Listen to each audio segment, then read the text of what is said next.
Hello दोस्तों, आप सबका स्वागत है मेहरानगढ़ फोर्ट के व्लॉग में। तो मेरी सासू माँ आई हुई हैं जोधपुर। हम जोधपुर में रहते हैं, तो हमने सोचा कि चलो उन्हें मेहरानगढ़ फोर्ट तो दिखाया ही जाए। तो आज के इस व्लॉग में बने रहिएगा आप साथ में। मैं आपको दिखाने वाली हूँ कि मेहरानगढ़ फोर्ट जो कि जाना जाता है जोधपुर की। मेहरानगढ़ फोर्ट और उम्मेद भवन पैलेस दो चीज़ें हैं जो यहाँ की बहुत ही ज़्यादा टूरिस्ट के लिए मेन अट्रैक्शन हैं। तो यहाँ पर हम रेडी हो रहे हैं।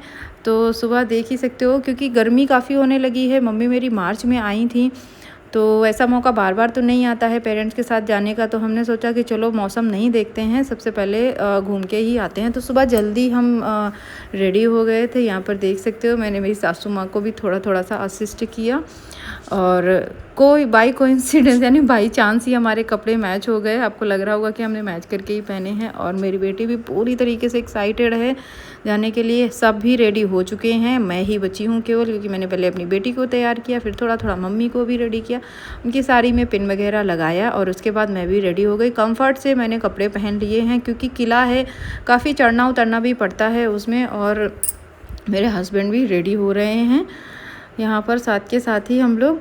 और 2 घंटे के लगभग टाइम लगता है। 2 घंटे में आप आराम से मेहरानगढ़ फोर्ट कवर कर सकते हो पूरा। तो चलिए देखते हैं कैसा होने वाला है आज का। वैसे हाँ, एक चीज़ बताऊँ, हम 3 साल पहले, हमें नहीं पता था कि हम यहीं रहेंगे आके जोधपुर में। 3 साल पहले, 2.5 साल पहले हम आए थे, पूरे राजस्थान की ट्रिप में आए थे। मेरी बेटी बहुत छोटी थी, तब भी हम गए थे मेहरानगढ़ फोर्ट। हमें नहीं पता था कि हम यहीं रहेंगे और जब चाहें हर हफ्ते हर दिन मेहरानगढ़ फोर्ट देखने जा सकते हैं। तो चलिए, गाड़ी तैयार है हमारी यहाँ पर। और हाँ, आज सुबह से ना बस एक ही मुद्दा था कि भाई टाइम पर रेडी हो जाना, कोई ब्रेकफास्ट वगैरह नहीं बनाना था। किचन में ना जाना हो तो टाइम ही टाइम रहता है। तो आज जो ब्रेकफास्ट है वो बाहर ही होने वाला है। और मम्मी को भी इसी बहाने जो है हम लोग कुछ, वैसे तो मैं घर पर डेली ही मम्मी के लिए कुछ ना कुछ तीनों टाइम ही नया नया बना रही हूँ, बट आज सोचा कि चलो बाहर का भी खाते हैं। तो यहाँ पर हमारे यहाँ बिल्कुल हमारे एयरफोर्स स्टेशन हमारे कैंपस के बाहर में है। एक आंटी हैं, कार्ट लगाती हैं। तो हस्बैंड ने बताया कि बहुत ही अच्छा साउथ इंडियन वो सर्व करती हैं। तो हमने कहा चलो ट्राई करते हैं। तो यहाँ पर हमने इडली वाला बोल मंगवाया, और वो राजस्थानी है आंटी। तो उन्होंने एक ना यहाँ पे कुछ लहसुन की जैसी चटनी थी, एक अलग सी चटनी थी जो मैंने आज तक ऐसे किसी साउथ इंडियन में नहीं खाई। तो हमने एक डोसा खाया और इडली सांभर खाया, मम्मी ने और मैंने, और मेरे हस्बैंड ने डोसा खाया। तो यहाँ से नाश्ता करने के बाद में, पेट पूजा करने के बाद में हम चल दिए। मेरे यहाँ से हार्डली 5 से 6 किलोमीटर पड़ता है। और मैं तो अभी तक जहाँ जहाँ गई हूँ जोधपुर में मेन एरिया में, वो सब एयरफोर्स स्टेशन से 5-6 किलोमीटर के अंदर ही सिमट जाते हैं। तो हमने खाया, अब सोचा चलो भाई गाड़ी को भी खिलाना पड़ेगा, तभी तो ये आगे चलेगी। तो गाड़ी में पेट्रोल डलवा करके हम चल दिए। और बस थोड़ा सा ही, जैसे हमने 4 से 5 मिनट ड्राइव किया, और उसके बाद ही हमें मेहरानगढ़ फोर्ट जो है ना, इतना ऊंचाई में है कि वो दिखने लग जाता है बहुत दूर से ही। थोड़ा सा सिटी से बाहर निकलोगे, ये देखिए, यही है मेहरानगढ़ फोर्ट, देख सकते हो। अभी हम इसी के अंदर चलने वाले हैं। ब्लू सिटी के नाम से जाना जाता है। क्यों जाना जाता है ये भी मैं आगे बताऊंगी। जब हम यहाँ पर किले पर पहुँचेंगे ना, वहाँ से जब हम खड़े होकर नीचे देखते हैं तो पूरा नीला नीला दिखता है सारा। पूरा जोधपुर नीला नहीं है, कुछ हिस्सा है, जो कुछ मोहल्ले हैं जो नीले पेंट हैं, नील से पोते गए हैं। इस वजह से इसको नीला शहर भी बोला जाता है, क्योंकि उससे गर्मी कम लगती है। तो ये लीजिए, हम पार्किंग एरिया में पहुंच गए हैं। तो हमने यहाँ पे ऑटो कर लिया, 50 रुपये में ऑटो आपको पहुँचा देगा, क्योंकि गर्मी बहुत थी। और पार्किंग एरिया से फोर्ट तक जाने के लिए हमें पैदल जाना पड़ता है, और थोड़ी सी चढ़ाई भी होती है। तो अगर आप जाएँ तो मैं सजेस्ट करूँगी, वहाँ पर बहुत ईजिली ऑटो मिल जाते हैं, तो आप ऑटो से जाइएगा। यहाँ पर चेकिंग पॉइंट भी रहता है। तो सेल्फ़ी स्टिक वगैरह हो गए, ये चीज़ें वो नहीं ले जाने देते हैं। तो मेरे साथ भी यही हुआ, मुझे याद नहीं था लास्ट टाइम का, तो मैं सेल्फ़ी स्टिक ले गई थी कि ब्लॉग बनाने में आसानी रहेगी, बट वहाँ पे मुझे सबमिट करनी पड़ी। तो यहाँ पर तब तक मेरे हस्बैंड और मेरी सासू माँ वेट कर रही थी। यहाँ पर हमने आने के बाद में बैग में मैं थोड़ा थोड़ा पानी और थोड़ा थोड़ा स्नैक्स वगैरह कुछ लाई थी, कि पता नहीं कितना टाइम लग जाएगा घर से निकलने के बाद में। तो अगर बच्चा हो घर में, ऊपर से इतना गर्मी का मौसम हो, तो थोड़ा थोड़ा खाना आप ले करके कुछ ले, हाँ ये सब चीज़ ले जाने की मनाही नहीं है अंदर वहाँ पे। तो यहाँ पर अब ये हम जहाँ जा रहे हैं, तो ये एंट्रेंस जो किले का है वो शुरू हो चुका है। बड़े बड़े गेट देख सकते हो।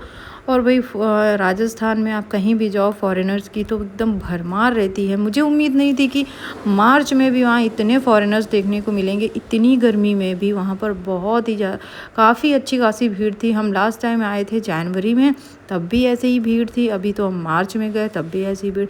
यहाँ पर हमने कुछ फ़ोटोज़ वगैरह क्लिक करवाए और ये देखिए।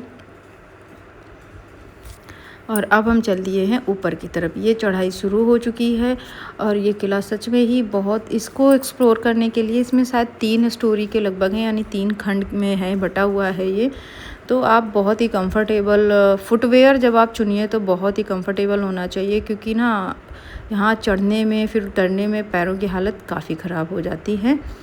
और यहाँ देख सकते हो अभी जिस जगह खड़ी हूँ यही है मेन अट्रैक्शन। ये जो मेन बिल्डिंग का हिस्सा है, यहीं से अभी हम ऊपर जाने वाले हैं। वहीं से देखेंगे उम्मेद भवन पैलेस दिखता है वहाँ की खिड़की से। और यहाँ पर ये राजस्थान के जो लोकल गीत होते हैं वो गाते रहते हैं ये लोग।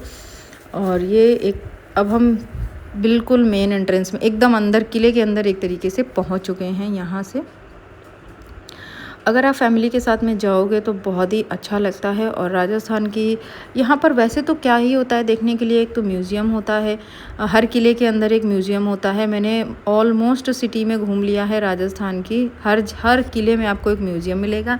यहाँ पर किले के अंदर ही ये दुकानें भी थीं।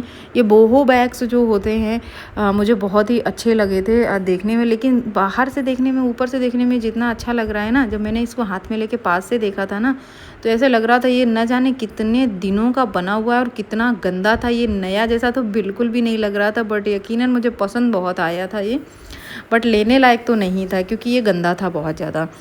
और अब यहाँ पर ये देख सकते हो, ये सब ना पत्थर के ऊपर कारीगरी करी हुई है, जिसको पास से देखने का मज़ा ही कुछ और है।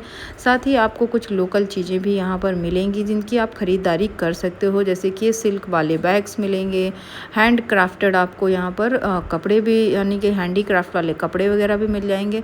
जो टिकट हमें स्टार्टिंग में लेनी होती है वो एक बार यहाँ पर चेक होती है, तो शायद 200 रुपीज़ की टिकट पड़ती है पर पर्सन। हाँ जी, हाँ शायद 200 की।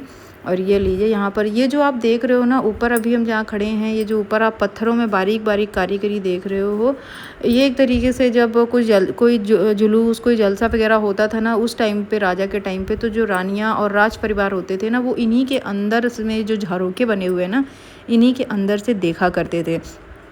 इसके बिल्डिंग इस वीडियो के लास्ट में शायद मैंने दिखाया है, मुझे याद नहीं है, बट इसके अंदर भी जब हम जाते हैं ना, तब आपको बिल्कुल भी आइडिया नहीं लगेगा कि अभी जो चीज़ हम बाहर से देख रहे हैं वो चीज़ अंदर से कैसी दिखने वाली। अंदर से सब कुछ एकदम साफ दिखता है और अभी आप बाहर से अंदर की तरफ नहीं देख सकते हो।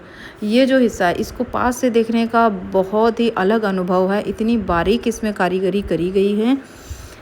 और ये यहाँ पर ना जो पालकी थी उस टाइम पे, जो और हाथी हौदा बोलते हैं, जो हाथियों के ऊपर बैठने के लिए बनाए जाते थे, हाथी हौदा, वो यहाँ पर मैंने दिखाया आपको। और इसके बाद में एक यहाँ पे झांकी थी, पालकियों वाली झांकी, जो राजा की पालकी, रानी की पालकी अलग अलग होती थी।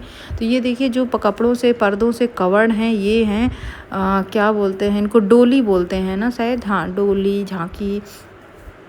इन पे जो रानी लोग जाती थी ना, इस पे बैठ करके वो होती थी। ये देखिए ये जो आप येलो कलर से देख रहे हो ना, ये वाली डोली, इसमें ये सोने का पानी चढ़ा हुआ है और ये किसी मुग़ल राजा से जीत करके लाई गई थी। और उसी टाइम के यहाँ पर सारे हथियार वगैरह भी रखे हुए हैं, ये देख सकते हो आप। ये ढाल है जिसके ऊपर बहुत ही बढ़िया सी कारीगरी करी गई है और काफ़ी चीज़ें हैं देखने के लिए। ये जो देख रख सकते हो, मैं मम्मी को यहाँ पे बता रही हूँ, वो उस समय का पर्दा होता था, उस तरीके के पर्दे होते थे, हाथों से कढ़ाई वगैरह की जाती थी। तरह तरह की यहाँ पे बंदूकें, गन वगैरह देखने को मिलेंगे। ये चांदी के कलश हैं, पानदान हैं, चुस्की है और ये है डम्बेल, जिससे रानी लोग ना अपना कसरत किया करती थी। और ये श्रृंगारदानी है उनकी, हुक्का वगैरह, ये चोगा इसे बोलते हैं, राजा जी जो पहनते थे। यहाँ पर जो रायका बाग स्टेशन है उसका मॉडल अभी आप देख पा रहे हो। और ये है सबसे भारी 5 किलो का ताला और साथ में एक दूसरा है जो मल्टीपल चाबियों के साथ में खुलता है। ये देख सकते हो, ये भी अलग अलग तरीके। और यहाँ पर ये है गणगौर माता जी, जो आप जानते हो राजस्थान का गणगौर फेस्टिवल पार्वती माता जी की ही का रूप है, उनका कितना ज़्यादा यहाँ पे महत्व है। ये तरह तरह की तोप हैं और बहुत सारी यहाँ पर मतलब अगर आपको इस तरीके की चीज़ें पसंद हैं देखना, तो आप अगर राजस्थान ट्रिप पे कभी भी आते हो तो आप मेहरानगढ़ तो जाना बिल्कुल मत भूलिएगा, क्योंकि यहाँ का मेन अट्रैक्शन है ये। और इसके बाद में हम चलते हैं दूसरी साइड में। यहाँ पर जैसे जैसे आगे बढ़ते जाओगे आपको मतलब ऐसा नहीं है आपको पूरा ऐसे घूमना रहता है, आप जाओगे आगे का रास्ता खुलता जाएगा, उसके बाद ही इस तरीके से ही इस किले का जो पूरा टूर है ना वो कंप्लीट होता है। ये शीश महल है जिसमें जो है बताते हैं कि यहाँ पर जो किंग थे वो अपना क्वालिटी टाइम स्पेंड करते थे। शीश महल में बहुत सारे शीशे ही लगे हुए हैं। और इसके बाद में एक ये एरिया था, इसमें जितना भी येलोनेस आपको दिख रहा है, ये पीला कलर दिख रहा है, ये सब गोल्ड का है। यहाँ पर ये पूरा गोल्ड का वर्क किया गया है दीवारों में, छतों में। ये सबसे ऊपर वाला एरिया है मेहरानगढ़ किले का। ऊपर से देख सकते हो इस तरीके का दिखता है। हम एकदम टॉप पे हैं, अभी एकदम ऊपर चढ़ गए हैं। बहुत ही शानदार नज़ारा है। यहाँ से ऑलमोस्ट पूरा जोधपुर सिटी दिखता है। ये है कायलाना लेक, जो यहाँ की फेमस लेक है। यहाँ पर भी आप घूमने के लिए शाम के टाइम पे आ सकते हो। तो यहाँ पर अब ये जो अभी हम जहाँ पे एंटर कर रहे हैं, ये है यहाँ की आर्मरी, यानी कि शास्त्र खाना, जहाँ पर इनके सारे हथियार वगैरह रखे होते थे। यहाँ पर बहुत तरीके के आपको भाले, तलवार, बंदूकें सब देखने को मिलेगा। और ये है एक खिड़की, यहाँ पर देख सकते हो जो मैं बता रही थी ना, जहाँ से रानी लोग जल से और जुलूस देखते थे, बस वही उसी के जस्ट ऊपर हूँ। और यहाँ से दिखता है इसकी जस्ट खिड़की के बिल्कुल सामने देख सकते हो उम्मेद भवन पैलेस, जो सबसे ज़्यादा मुझे लगता है चर्चा में तब आया था जब प्रियंका चोपड़ा ने यहाँ से शादी की थी। तो उनकी शादी के बाद से ही बहुत ज़्यादा सबकी ज़ुबान पे चढ़ गया भाई उम्मेद भवन पैलेस। तो चलो हमारा ये मेहरानगढ़ का ट्रिप तो यानी टूर तो ख़त्म हुआ। इसके बाद हम वापस हो लिए अपने घर की तरफ।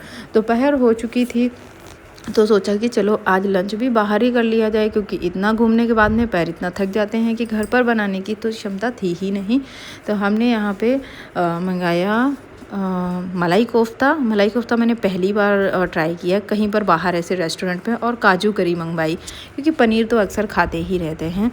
बट खाना बहुत ही टेस्टी था। ये एक रेस्टोरेंट है जो हमने अभी जस्ट खोजा है, कह सकते हो कि जब भी ऐसा कभी मन होता है तो यहाँ पर आ जाते हैं। 2 से 3 बार हम यहाँ पे आ चुके हैं। हमारे एयरफोर्स स्टेशन के पास में ही है। तो अगर कोई एयरफोर्स स्टेशन जोधपुर से इस वीडियो को देख पा रहा है तो ज़रूर कमेंट कीजिएगा और सजेस्ट कीजिएगा कोई बेटर रेस्टोरेंट जहाँ पर हम नेक्स्ट टाइम जा सकें खाना खाने के लिए। और राजस्थानी मिर्ची तो मस्ट है यहाँ पर सैलड में। तो बस देख सकते हो मेरी बेटी भी एंजॉय कर रही है। उसने पूरा बहुत ही बढ़िया से किले को यानी कि टूर को एंजॉय किया। और यहाँ पर उसने अपनी अलग प्लेट लगवाई है कि मुझे अपने हाथ से ही खाना। वैसे वो 9 मंथ की थी तब से ही मैंने उसे खाना अकेले ही यानी खुद से खाना सिखाया, और वो बहुत 9 मंथ में भी वो काफ़ी नीटली खाना खाती थी। अब तो वो 3.5 ईयर की है, देख ही सकते हो अब बहुत ही अच्छे से खाना खाती है। और मुझे लगता है सभी बच्चों को अपना जो है खाना तो एटलीस्ट उन्हें खुद खाना आना ही चाहिए, ताकि जब वो स्कूल वगैरह जाएं तो वहाँ अपना खाना अपना लंच अच्छे से एंजॉय कर सकते। तो आपको व्लॉग अच्छा लगा हो तो लाइक और शेयर कीजिएगा और चैनल को सब्सक्राइब कीजिएगा ऐसे ही और वीडियोज़ के